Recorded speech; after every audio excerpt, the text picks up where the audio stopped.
Okay, we're gonna go upstairs to make a gin daisy, and for this, we're gonna use Brockmans Gin, which we also be using at Cocktails in the City.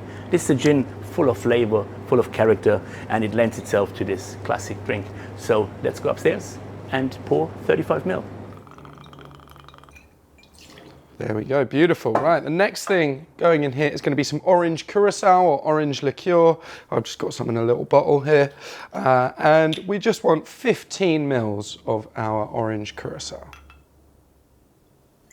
Now this is quite a kind of customizable drink. It's up to you whether you use lemon juice or lime juice. For this one, I've chosen lemon juice. I've got some pre-squeezed here. And we want 1 shot or 25 mils of our lemon juice. I've just got some simple syrup or some sugar syrup, which is just sugar and water.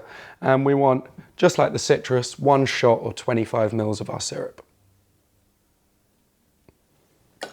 So now I'm just going to go ahead and fill that up with cubed ice.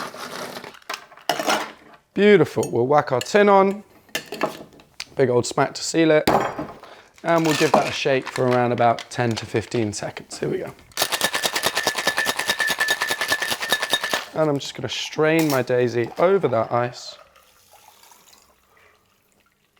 And for a garnish, I've just got a nice little lime wheel. And that is our gin daisy ready to drink.